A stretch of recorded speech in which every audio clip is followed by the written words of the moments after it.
You are listening to the Hostage to the Devil podcast. Some listeners may find this content disturbing. What, Doctor, are ghosts? Ghosts? Yes, sir. Genuine ghosts are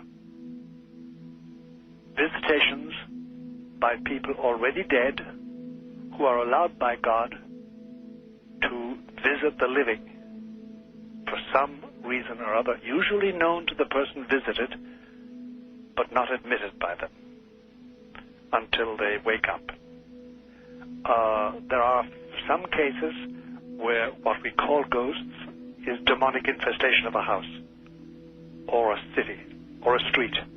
It does happen. Have you had occasion where you have exorcised a spirit or a ghost or Yes. whatever it is Yes. from a house, from a structure? Yes, in a house, yes. Yes. Going from room to room and expelling the demon. It must be done. I'll be doing that in December in Washington, D.C. You are in your 70s. That's right. Again, I ask you, concern about yourself. Does there not come a time when physically you should refrain from doing this? Yes, and I have refrained to a large extent. It's nothing like the febrile activity of my 40s and 50s and 60s. No, I haven't. Then I've had open heart surgery and 2 heart attacks. So, simply the nature of things has imposed a certain restraint on me. Were either one of these heart attacks associated with exorcisms? One of them was. One of them was. Yes, the bad one. But that's the price you pay. And art, we're only here for a short time. It is true. So, welcome to Hostage to the Devil podcast, season 2. Today's episode is looking at Emma's experiences at the house. I mean, how long have you been there? 20 odd years now, or? 23 years we've been living there, yeah. So to read off your sort of synopsis of the book from your Amazon site, the 200-year-old Georgian rectory is a sight to behold, but what secrets, spirits and ghosts lurk behind? When the Tully family purchased this magnificent building in the 1990s, they had big restoration dreams. Little did they know their lives were about to change forever. Fantastic. So first of all, can you introduce the rectory and yourselves as the Tully family, but obviously put it on the map from a geographical point of view, to tell the audience where we are and sort of where it all began, sort of the origins of the whole rectory. Yeah, well, Sharon Rectory is in Donegal, Ireland, and it's in the northwest of more kind of they say the northwest, but it's it's just between 2 little towns called Manor Cunningham and Newton Cunningham. It's a beautiful area, it's very countryside, with trees and stuff. So the house is actually built, in a very, very location where there's not many people around, So the rectory itself was built in 1775. It did take 15 years to fully construct, so it's quite a big building. There is a big history with the rectory. In 1797 now, there was a double murder that took place. United Irishmen took siege outside the rectory and murdered 2 people. The Wallers were the current residents there at the time, and the lady of the house, she was shot, and the guest, Reverend William Hamilton, that they had that night, that the United Irishmen wanted, he was took out and brutally murdered. So there's a lot of dark history surrounding the house, and there's been many other deaths that has occurred, suicides and just a lot of other things that kind of came up in history along with the Wallers, history. So it's a quite a it's just 200 years of just 240 years of big history there. When my family bought the rectory in the early 90s now, that they did have big restoration dreams. Like they wanted to restore the house to its former glory. When my parents bought the house, they had they heard stories regarding the haunting and everything that that linked to the house. They didn't really know much about the murders that took place, but they had heard rumors of somebody dying in the house, and it was it didn't really stop them. They just were very skeptical. Sorry, Martin, there's something going on here on my laptop. Sorry, you just disappeared on the screen. That's the usual. No, but when they bought the house, they started renovations, and a lot of workmen were saying that they were experiencing very strange things. So my parents, they just kind of laughed it off. They kind of thought that they're imagining things, or just trying to scare them when they're going to move into the house. So there was no real kind of the belief there in my parents.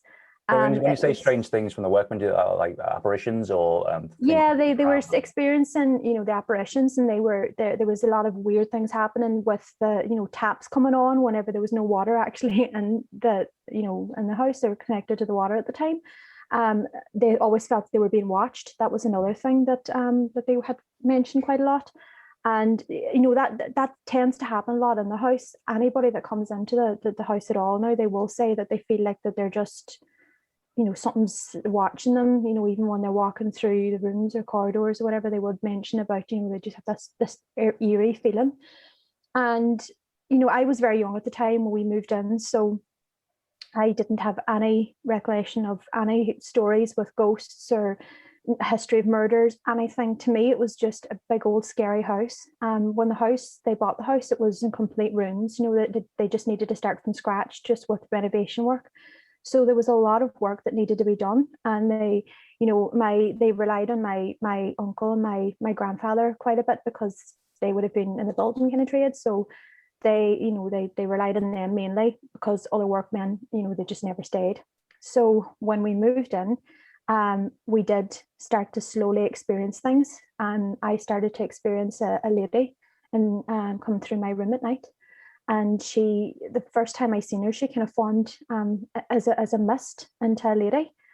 And I kind of just stood in complete shock and misbelief. I didn't know what I was actually witnessing. And I was so young, and, I was only about 6-7 years of age. I couldn't understand what I was actually seeing. And I just watched her just walk straight through my bedroom. And on the other side of my room, there's another doorway that leads into my parents' room. And I just watched her go into my parents' room, and this kind of was a nightly thing that tended to happen with this ghost that we seen. She kind of came in like a blue kind of mist. And shortly after, I didn't know this, but my dad started to experience her and started to see her around the same time I did. And then my mom started to see her. So slowly over time, then, we did get the feeling of there's something else here that we just can't explain. My parents, even though they had experiences, they still were kind of, skeptic believers in the sense, that they just were like, there's an explanation for it. They tried to go out to kind of get an explanation for what they were experiencing. And some things they just couldn't explain. And this was one of them. Actually seeing an apparition, you can't explain what you see. And if one person was seeing it, you kind of, put it down to maybe, is it psychological? But it was whenever there's so many other people that's actually witnessing the same thing, that's where it goes into a bit more unexplainable. So just over time, over the years, the haunting did start to kind of, turn into like of a darker kind of sense. I myself would have been affected a lot. I moved into, it must have been maybe in the mid 2000s, I moved into one part of the building that was just recently renovated in that time, which is called the coachman's residence. So this would have been kind of, one of the outer houses that the servants would have lived in. And there was always really an oppressive feeling in the room. Now, whenever it was first renovated, I didn't really go over to that side of the house. It was kind of scary to me. Like, it just felt like there was a really heavy feeling. And, I couldn't explain it. But, my sister, when she came along, she needed the room that I was actually in. So I had to move to the other side of, the other side. And I was getting into my teenage years too. So I wanted my own space. So this was kind of like a wee flat that they kind of, renovated. So when I moved in, just slowly over time now, I did start to kind of, my whole kind of attitude changed. I just was so tired. Physical health was kind of affected, and I could never explain it.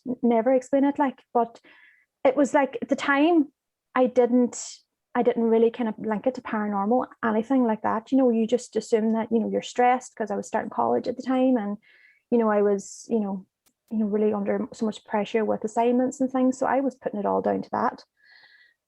It was only whenever I woke up one night and I would have always kept the bathroom light on, which is just shines into the main bedroom area. And I did see at the bottom of the bed there was a really, really tall, dark shadow. It was probably about maybe 7-8 foot tall, and I kind of just froze in the bed. There was no other way to kind of explain it. You know, a lot of people would say, why did you not run? You can't in that moment. You know, you freeze to a sense where you just don't know what to do. You know, I couldn't scream or anything. You know, it was just one of these things where like it just paralyzes you. And I was awake. I know a lot of people would say sleep paralysis, you know, it's a medical thing. I was awake, I've seen it. And it's happened to me many times since then where I've actually seen this shadow. I don't know what it is, but it has like this feeling of dread whenever you see it. You know, you just get this real horrible sense that it's just not a good kind of feeling. And that was okay. That night now was very tense for the rest of the night. I never slept. I kind of just pulled the covers over my head and just prayed it was going to be bright, because I felt like the times that I was in there, the only time I actually could properly sleep was whenever, you know, the morning started to come in and it was starting to get brighter. And that was the only time that I could really sleep, because I felt that I was more safer in daylight. And I know that it was still there in the background, but you know, it's a kind of a thing of where you feel like you wouldn't see it more so in the daylight than what you would see kind of in, you know, in the nighttime whenever it's just the shadow casting, you know. So just over time then I kind of started to drift away from my family a bit, you know, even though we were all in one area in the house. I was kind of at the side, you know, where the wee flat was, and I started to kind of just redecorate the place myself and put my own touch in it. And I started to slowly kind of, you know, do my own dinners in there and just bits and pieces. I was just kind of drifting away from them. And I just felt like I came under a real kind of sense of just depression. And, you know, I was kind of in a really dark place myself mentally. And, you know, I don't often talk about this in podcasts, or I never really do, because it is very hard to discuss, like, but I do think that there was something in there that actually was draining me physically. I did see it, and I do think that it was this thing that I was seeing, that it was there.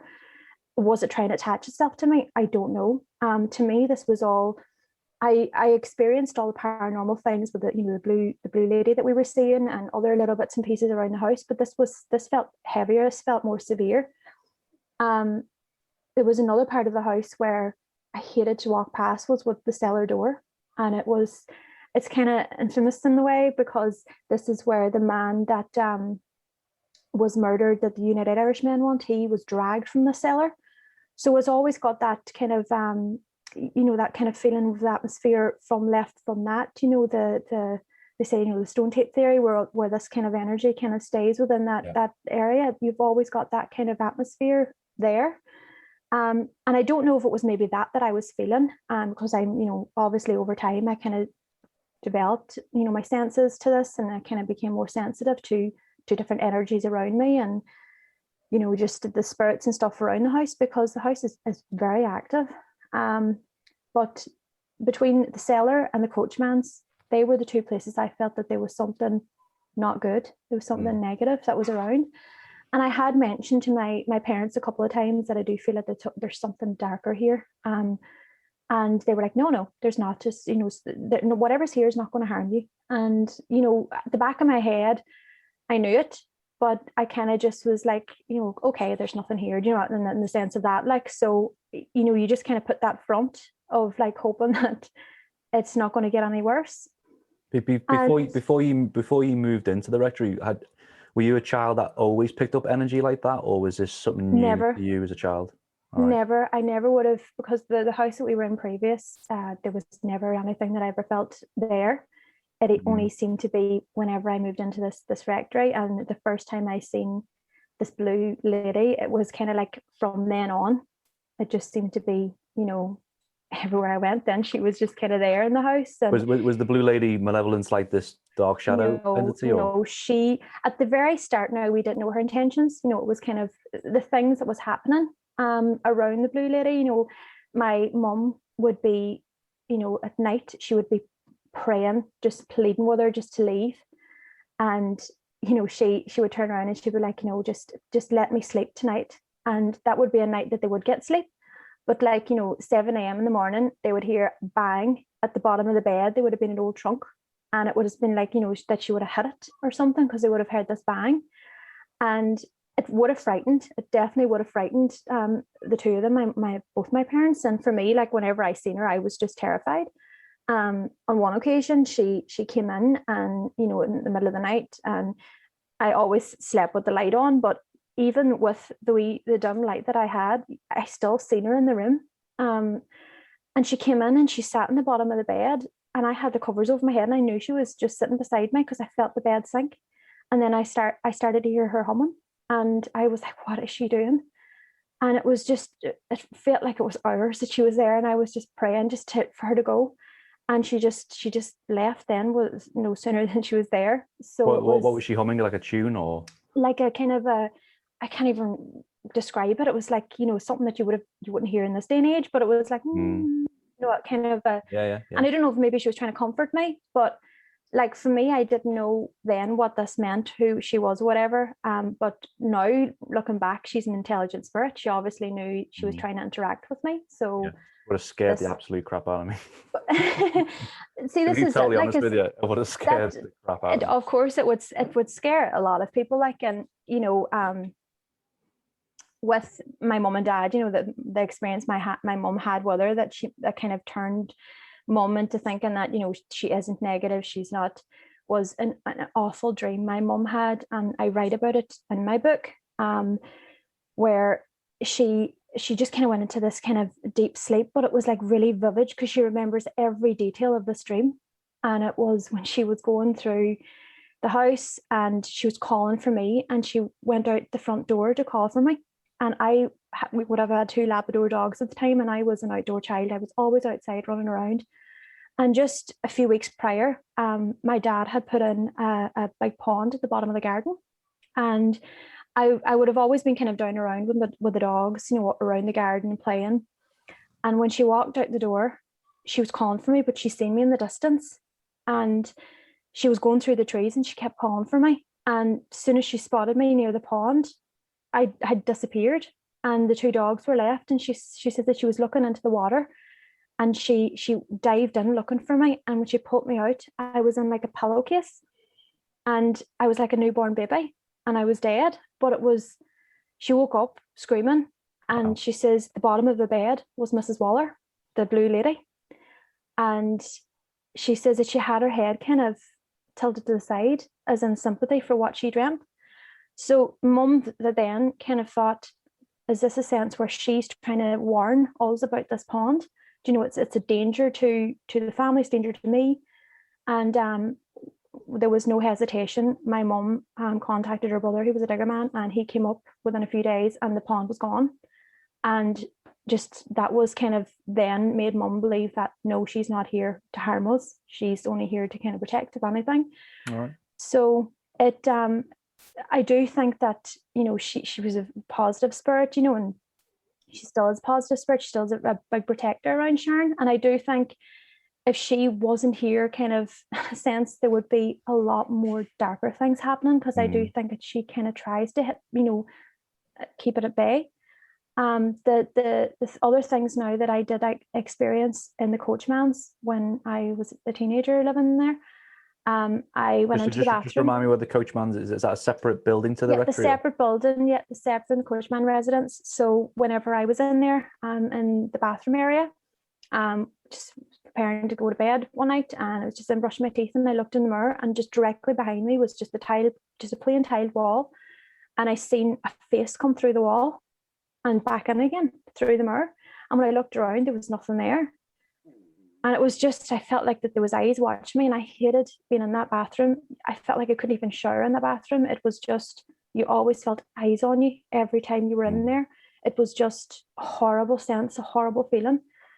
And I didn't know maybe if this dark thing, this dark shadow that I was seeing, was it connected to whatever I was seeing through the wall in the bathroom?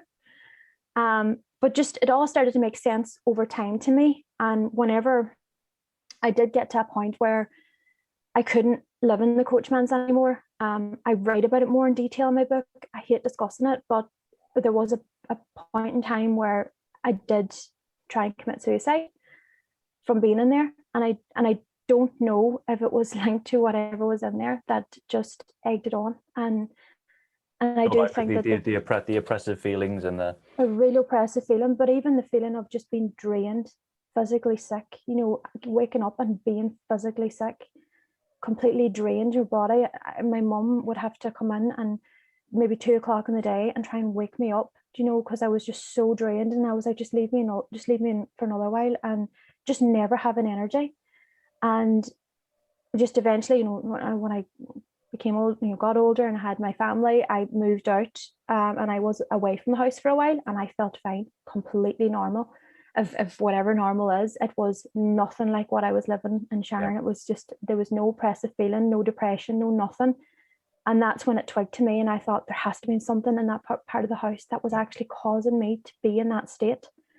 I have no other explanation. Anytime I went to the doctor about my tiredness, about anything, they could never explain it. They've said, you're physically fine. There's nothing we can actually see showing up in bloods. And it was just unexplainable of that time. And I was putting it all down to maybe was it stress from college and things like, but now, you know, years later, and seeing what I've experienced over the years, and even what I've experienced since then in the house, I have to put it down to something's in the house that's actually causing it. Whenever I did leave, I was fearful for my sister then, because she was experiencing kind of a darker kind of time. So it felt like it kind of went from me to her. And I don't know, it was maybe because they probably thought we were vulnerable in the house, when my mum and my dad are very, very strong-minded people, very spiritually strong. You know, my mum, if anything, she's the strongest woman I've known when it comes to, you know, whatever she's experienced in the house. She hasn't always stood her ground. So many people came over to us and says, why are you even still in the house? And my mum's like, nothing will scare me from that house. So your parents and your sister are still there? Yeah, parents and my sister still there. They still live in the main house. I live in the gatehouse. It's just outside just on still on the property. It's just at the back of the house. I still experience things in this house. So it's been a hell of a ride. Whenever in 2019, I just started writing about, you know, my experiences. I just started a little kind of blog on Facebook, and I just started writing about my experiences, you know, of what's happened through the years. And it just seemed to escalate from there. Everybody was so interested in our experiences. And, you know, I would always been kind of stopped, you know, along the street if I was out shopping, or just people who knew me. And they were like, please tell me the story of Sharon Rectory, and, you know, all your experiences, what you've had there. So many people was interested in, you know, the story and what we experienced. But 20 years ago, people laughed at us. You know, it's only now that people's actually starting to kind of become more open-minded to the spirit world, and, you know, of something that's, you know, that's non-human. You know, a lot more people are actually starting to believe in all these things now. So you say your mum's religious and heavily grounded, and so was she ever up for bringing in a priest to bless the house? Or my cousin is actually a priest, and he's come in and he's blessed the house, and it may stay calm for a short period, but it's only a temporary fix. You know, these things. Yeah, exactly. And I do believe what's here. There's many different levels of spiritual things in this property. Like, it's not just, you know, spirits and ghosts, and there's something darker here, but there's something that's also, I think, that was on the property long before the house was built. I do believe it could be elemental. I do believe that it is something in that sense. We have fairy rings outside the house. You know, I know a lot of people about fairies, you know, folklore kind of things like that. They're very kind of skeptical on it. But in my book, I write about that at the very beginning of the what had happened there, linking to fairies. And I think that either it's a coincidence or it's something really kind of, there's something to it. Yeah. But there's definitely so many different layers here, and it's a house that draws people in, no matter how many experiences we've had, bad or good. It draws so many people in. There's many people has read my book and has contacted me and says, I can't stop thinking about your house since I've read the book. Is there any way I can see the house? You know, I want to experience it for myself. And I do say to people, I'm like, you know, even if you were to come to a house in one day, it's not like you can guarantee to see something, because you know, that doesn't work like that. You know, you would need to be here for a while to actually experience something, or you could randomly just turn up 5 minutes and see something, and you can leave again. It's really unpredictable.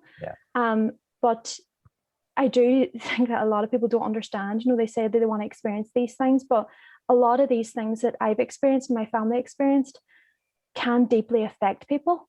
It can, a lot of people may never recover from what they've seen or what they think, because I've heard horror stories of other people not being able to cope with things that they've seen and never been able to talk about it, never been able to open up about it, and that just let that eat away at them inside, because the fear of maybe somebody never believing them. For me, I started to openly talk about my experiences in 2019, publicly, just writing my blog and writing, telling people about writing my book, and it attracted so many paranormal investigators, and they wanted to come in and, investigate the property for themselves. And the majority of people that came in and investigate the property all have left with some weird things that they've caught and unexplainable things, and have had unexplainable, experiences. And there's been maybe just a handful of people that came in and thought, well, there's nothing really that I can see here. Have they been respectful in the sense of, I find a lot of teams will come in, investigate, and they'll basically attract or intensify activity because maybe the entity wants to show off or whatever is provoked, and it hasn't been closed down properly in a sense. So did you find a lot of teams are quite sort of irresponsible in that sense? All the people that's ever came to Sharon team-wise have all been lovely people. I do think that there are some, that maybe didn't realize that what has been here, that maybe they went and they came in and they thought, it's nothing too serious, and then maybe aggravated a bit, and then realizing, okay, this is something maybe that's beyond my control. Because I think that's very important when you are an investigator, is to kind of, there's a boundary there, and if you cross that boundary, it's, it can be very dangerous for you and for people around you or people in that location. And I think that, just over the years now, I've, for myself, I've kind of realized the approach that you need to take, especially with a haunting that has a negative kind of vibe to it. You need to be respectful. You need to be so careful investigating areas like this, because we put a stop to investigations. It was only a few, the months in 2019, there was a few months we did have a break because it was ramping up activity. So we would have investigations at the weekend, and it would be an aftermath. We would deal with it, the week ahead. Then, you would be just dealing with activity constantly. And, it just was, it was a bit much to live in a property like that and then constantly have it investigated. But that's like any location. The more times it's investigated, the more active it will get. So no, we put a stop to the end of 2019. It was November 2019. We had an investigation, and that was the final straw for me. That was the most terrifying experience I've ever had in the house. That whole night was crazy. Can you talk us through that night for us then? Well, that night we were doing the investigation as normal, and it just seemed to be that it was just a real active night in general. And I think when you're investigating that, when it's active enough, it's making it worse. So the darker thing that night really started to show itself. We were doing kind of a vigil in the dining room, and I was affected that night where I felt like I was about to pass out, and I was taken out.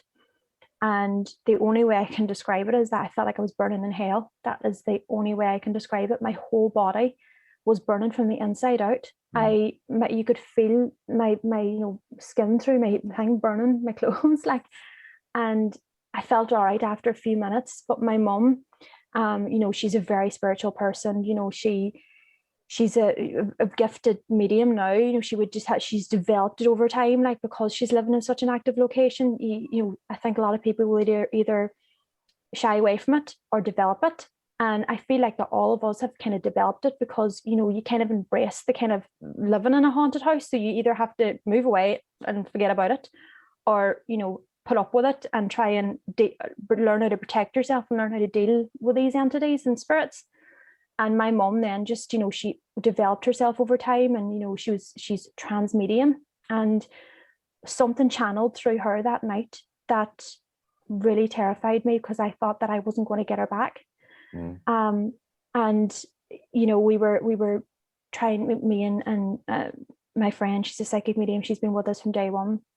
Kate Houston. She's a gifted psychic medium, and she's a person that I trust, and she would be the only person that I would trust around to help me with something like this. But that night when my mum was channeling this, her voice was changing, her face was changing, and there was somebody that was actually sitting behind her that says they seen the chair levitate a bit. And I do think that it was close to possession that night rather than channeling. Yeah. It was very, very scary. It took a lot for me and Kate to try and get whatever it was out, because we were constantly praying with her. And I had my rosary beads and I put them on her head, and I was like, please leave. And I think it was just the love that we have for her and just the worry we had that kind of really helped her through that night. But you also say your mum's quite religious as well. I mean, for a possession to take place, you've got to give you have a strong over. Kind of So it wasn't like I was doing an exorcism or anything that night. I was just trying to get whatever it was away. Yeah. And I looked at Kate at one point, and Kate was looking down at my mum, and she seen like a black mist come out of her mouth. And mum started to come around, and she just was saying, I could feel it in my hands. I can still feel it in my hands. Don't let my hand go. Yeah. And she was just fine after 5 minutes. I think her blood pressure was a bit high after it, but that I was like, I looked at everybody that night and I was like, I'm calling it. That is it. No more investigations in this house. This is because that is the final straw. Yeah. And it kind of angered me in a sense, because I thought, it got out of control. It really did get out of control. And if it wasn't, I think whatever was there was trying to get me away from my mum, so it affected me first before it could actually really, affect her. Because there was a moment whenever I came out of the room after I felt ill, and mum came out with a different voice, came out, that's one down. So it was trying to slowly get away people to try and take effect. We were very, very frightened after that investigation, staying in the house, because it was kind of lingering for a while after. We did have ministers come in, because we thought, we've tried a lot of different approaches. A lot of people say try sage. I'm like, sage isn't going to shift this. Not that easy. Yeah. And even my mum is steady burning sage and frankincense and loads of different kind of things in the house. And she would even go around the house with holy water. And at one point there was a time where she was going around the house with holy water, and holy water was thrown out of her hand. So, it's just, we've tried everything. It's not like we haven't tried to get rid of things in the house. When ministers came, they were saying, that, their beliefs was completely kind of a way out there from my mum's and everything. And it just didn't sit well with anybody of how they wanted to do all this. What were their initial responses to when they arrived at the house? Were they very much sort of like just going for the motions? They were very kind of quiet. They were very quiet. I feel like that they didn't really say much, because I think whatever was there probably scared them, because they probably sensed it. And I think that it kind of might have been out of their domain. I don't know. I just think that it was probably, they did keep in touch after, and they were saying, that we need to, my mum, would be very kind of into her fairies and things. And, she's very spiritual in a sense where she she has Buddha statues and things, and they were in going, that's a platform for negative entities, and that's a platform. And my mum's like, but that's a statue, it's not going to hurt nobody, and it's not like it's a religion, it's spiritual, exactly, it's positive, it's all positive things. It wasn't like it was, and I know fairies can be very malicious and devious and stuff, but they were only just wee figurines. It wasn't, that statue isn't going to cause harm in the house. So it was just things like that kind of didn't sit well with my mum, so it didn't work out with them. But there has been loads of other people, psychic mediums that we've had in, and a lot of psychic mediums would have came and picked all, the things up in the house, and they do believe that there's definitely something demonic here. Yeah. It's very crafty, because if there's somebody that's powerful enough that can come, it hides. So it's like it knows long before. Oh yeah. It knows long before this person comes that they're coming. So this is why you've got to really be embedded. For an investigation to really take place, you got to be embedded in the location, and like you say, it'll appear and when it wants to appear, and and show off when it wants to show off. See an investigation like Sharon Rectory, to investigate a location like that. one investigation doesn't do it. And a lot of people, come in, it'll be like one investigation, do one night's investigation, there's nothing here, and then they walk away. That one night could be just a quiet night. Exactly. And we experience it from time to time, and it's bliss. It could be, we could have a month that would have nothing happen, or we could have weeks that have nothing happen, or days. It does. It's not like it's, you're walking around every corner and you're bumping into a ghost. It's you try and get up and live your life. You don't go around looking for it, but it's always there in the background. Things is always happening. I just think you just get up and you get on with it. I experience a lot of shadows in this house. You seeing them in the corner of your eye when you're walking from room to room, even during the day. I've been physically touched where I'm like, my clothes have been grabbed, and you look around, you're thinking it's one of the kids, they're not here, and then you're like, okay, well, it's just something. So you just walk on and just continue with your day. No, there has been, like, scratch you at all, or any... Yeah, there has been attacks. We've had physical attacks. Me and my sister would be more so, and I do think it all mounts down to because they think that we're more vulnerable than my parents. I've had been physically scratched. Whenever I was living in the coachman's residence, I was physically scratched and I was bit. I would have woke up with like mysterious marks and bites in my legs, and I was like, what was that? And I would never have thought paranormal at the time. And it was, as I say, like, it was only later in the years, and you're like, okay, this is all adding up to one thing that it seems to be kind of coming from. And whenever I moved in here, things kind of started to happen. I was getting 2 times now in the same place. I had like a burn in the back of my neck, and to me it looks like a rope burn. And before this burn or this attack that I did receive now, one of my security cameras actually caught a still image on something hanging in the tree, and to me it looks like a white dress hanging in the tree. And I didn't know until I looked through the gallery in my phone one day, and it was just a still shot from the security camera. And I went out and I was trying to look to see if there was maybe something that was kind of causing that kind of shape. And I can't explain it. And Kate, our psychic medium, we discussed it with her, and she reckons that somebody was actually hung out in the tree. And was that attack that I was getting with a rope burn? Was it something maybe that was from that was attacking me? Yeah. My sister, she has been marked several times. She's had burns and scratches, and she's been kind of feeling physically down with it from time to time too. But since, I'd say maybe in the last maybe 2-3 years, she's been really, really, she's like my mom now. She's really strong-headed, and she's like, fuck it, I don't care anymore now. She just, she tries to kind of keep positive, because I think when you feed that with like, negative thoughts, and you feeling that you're depressed and you're angry, that all feeds a negative energy. All, like, if you have any kind of negative energy in a location, and you're going in with negative thoughts, so that all affects the negative, and it grows it kind of feeds it. So it's just been it's a pick a mix of energies here. It's been a crazy kind of 23 years living here, and I do hope we'll be here for many, many years to come. I would love to keep Sharon Rectory within my family, and pass down the generation. You mentioned a lot about your dad and your mum and her struggles and getting on with it. Where did your dad fit in all this? Is he just like a typical Irish? He's just a typical man that just, he'll see things. He's talked about seeing, he reckons the man that was murdered in the house, William Hamilton, the man that was murdered by the United Irishman, he's seen him a few times. He says that, in one area of the house, we call it the library, but a few years ago, they had it as like my dad had like a man cave, so he would have been sat in there in the evening times, and he would just walk around the whole house dark in the pitch black. If there was nobody in the house, he would walk around in pitch dark, wouldn't put a light on, walk around outside. He's just doesn't seem to be scared of anything.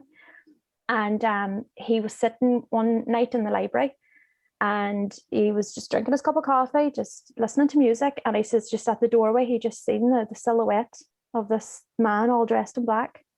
And he says he watched him kind of walk towards him. And he says he got up, and there was an armchair. And he says he got up and he sat in the other sofa. He says he felt like this man needed to sit in the armchair. And he says he just got up and just watched him. And then he says he just disappeared. And he says he's met him on the staircase, the main staircase, a couple of times too. This man all dressed in black, and he reckons that's William Hamilton. Have you in your own research, have you tried to sort of trace this blue lady historically, or? Yeah, it is the murdered victims of Mrs. Waller, the lady of the house. It's that's who she is. That's the blue lady we were seeing. So do you think it's because it was that a solved case back then, or was that an unresolved? It was the United Irishmen, and it was a brutal attack. That the Irish, he was just a target for, just his beliefs, and kind of, it was all political kind of at the time, so he was kind of a wanted man with the United Irishmen, and there was an unsuccessful attack, I think, the previous year in his own vicarage, and then he was just targeted then. I think he was kind of set up to go to Sharon Rectory that night. And just it's just been it's just there. That was where his story ended. Do you think that they'll ever find peace, or are they attached to the house purely because of the crimes that were committed and the awful atrocities? Or from what we've got from Reverend Hamilton, he feels that. Sorry, who's Reverend Hamilton? Reverend Hamilton's the man that died, the man that was murdered in the house. From what we've picked up from him, from psychic mediums and just different, people's walk through the house, is that he, from his crimes and his kind of sins in his life, he feels like in death, he's scared to move any go away, move. Do you know, to move on? Because I feel like that he's going to be punished for his sins, and he's he wants to reside there. He doesn't want to shift. He wants to stay. Okay. He doesn't seem to be, he's a dominant presence, but he doesn't seem to be a presence in the sense where he's going around attacking you, or, going out to actually harm you. I just think that he's just going to be there from time to time. People's going to see him, and then he'll just, disappear again. It's just going to be one of these spirits that's always going to be there in the background. As for Mrs. Waller now, we do feel like that she's at peace, because I write about that in my book too, where Kate Houston, the first time we were introduced to her, she was trying to help us with Mrs. Waller, and we were trying to help her find peace.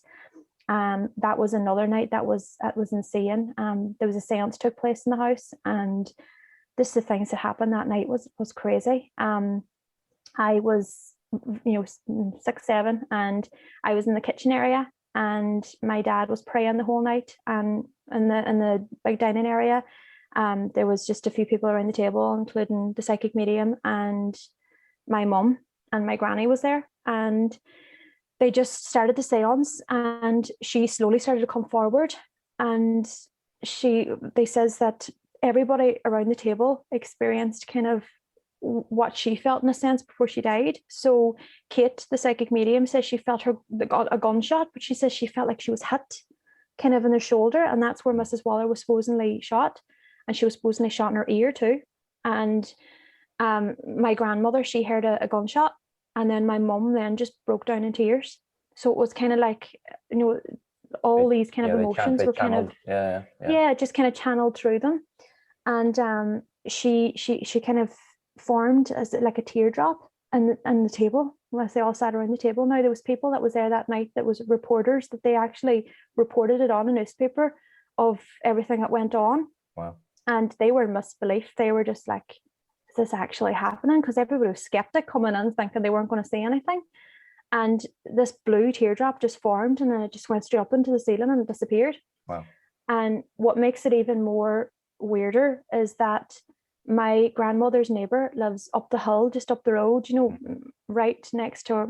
It's only about 5 minutes away, but you can see the top of Sharon Rectory just from that area. Yeah. And he says that he couldn't sleep one night, and this particular night, and he was outside, he was walking around the house, and he says it was about maybe 3 o'clock in the morning. He says he's seen a blue light coming from Sharon Rectory's roof, and this would have tied into what whenever they done the seance that night. And Kate did believe Mrs. Waller found peace that night, but she says that she'll always be able to come back to check up and make sure that everybody's okay in the house, because she says that she's so attached to the property. Yeah. Because it's beautiful when you told me about that story about Or that event where she warned your mum about the pond. That's beautiful. Yeah, it's so that's how we knew that her tensions were good. It wasn't like she was out of her way to kind of scare us out of the house. It wasn't like that. So what are your thoughts about the demonic entity in the house then, and then the origins of that? I do think that there's definitely something dark in the house, and it's very, very crafty, very smart. There has been numerous investigations that took place that's kind of, resulted in definitely it's negative that's here. I do think that not only that, I do think that there's elemental, and it's there's not really much that I can kind of research in elementals because it is very rare. It's a very rare haunting. Yeah. But from talking just for the audience members who doesn't know what elemental is, can you explain briefly? An elemental is basically it's like a spirit of the earth. They say it can be kind of conjured up in a location through. It's very hard to explain because even for me it's really hard to try and research these things. But it's like it's non-human. It's not a human. It never has ever walked the earth as human. It's kind of like. It maybe forms in a sense of mist or in like a light. A lot of that would kind of link into elemental.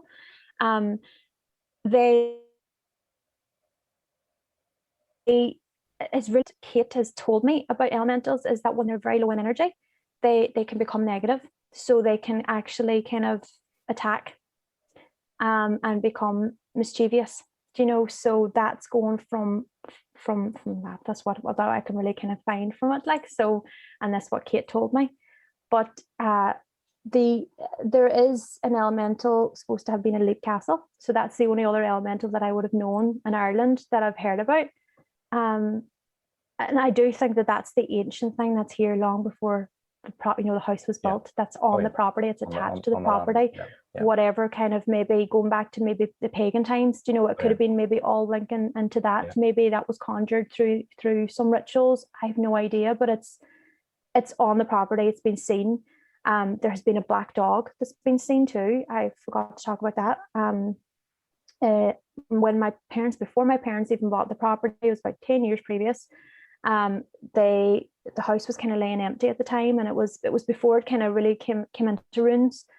They came down the back laneway one night and they parked really close up to the back gate.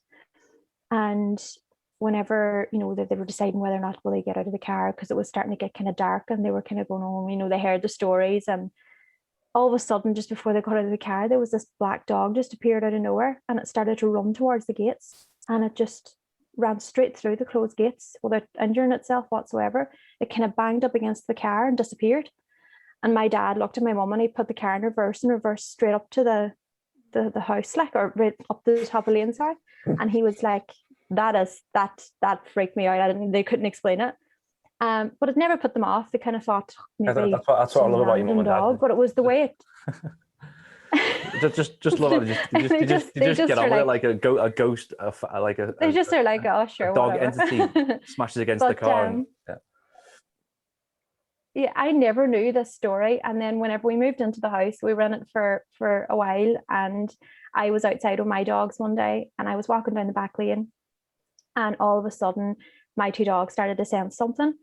And they kind of went over to the hedge, and I thought, was it a rabbit, a cat? What are they seeing? And then out jumps this massive black dog. It was like nothing I've ever seen before. I can't even describe the breed of dog, because it just seemed to be like a mix of everything. And it was like scruffy looking, and it had bright red eyes, and it looked at me like it was just about to just jump through me. And I started to kind of call to my dogs to come back, because I thought they're going to challenge this thing and they're never going to be able to fight it. And it just turned and ran away. And then my two dogs ran after it, and I ran kind of over the corner, and the two dogs were like looking around looking for this dog, and the dog had vanished. And I ran straight into my mum, and I told my mum, and my mum's face just went pale, because she had this experience with this dog years previous. And I never knew the story. So she was like, how did she know that's the story? So this must be something kind of weird. So this dog has been seen in the property many times since then, and maybe that's connected to the elemental too, because they say that maybe they could be shapeshifters, where they can transform into like animals and things, so that's connecting to that too. Interesting stuff. I mean, it's a full array of characters on the rectory, so There's Let's so just throw in much the here. dog. You just don't know who you're going to bump into. And what is, and we're going to wrap up now, but what's the future for the rectory? Obviously, the Tully family want to stay now, or they gone too far down the road not to go? No, we're going to stay here. There's nothing kind of going to scare us away. We've been through that much. I don't think it would take a lot to scare us away now. What I've seen and what I've experienced over the 23 years has been crazy. I've always said that my life is like a horror movie, because it's just, you feel like you go through a stage of kind of calm, and then it just goes mad, and then it's like calm again, and then you just don't know what's around the corner, to be totally honest. You just don't know what to expect, and that's what any haunting. From my own experiences, it just always used to catch me off guard, always caught me off guard, where it just happened. Like it was you never. Sometimes I never sensed it before it happened. It just happened that I really. It's like, wow, you just never expect it. And then people are saying, why did you not take a picture of it? I'm like, well, you're caught off guard. It's not like you're going to think, right, I'm going to get my phone now and try and take a picture of it, because it doesn't work like that. And 20 years ago, there was no phone, camera phones then, so you wouldn't have been able to take out your phone to take a picture of sort of thing that you see. So, where can people find out more about the rectory? Well, you can follow me on Sharon Rectory Ireland on Facebook, Sharon Rectory Donegal Ireland, and then Sharon Rectory Donegal Ireland on Instagram. And I just put up regular write-ups of just what we experience from day to day, or from time to time. And then you can get my book then on Amazon and Kindle, so it's available on both them. And what's the book called on Amazon? Oh, the Haunting of Sharon Rectory. Sorry, that's big, quite important. Got about that one. And I know you say you've closed down investigations from 2019, but would you be willing to allow me to come and have a little look around and get a vibe of the place?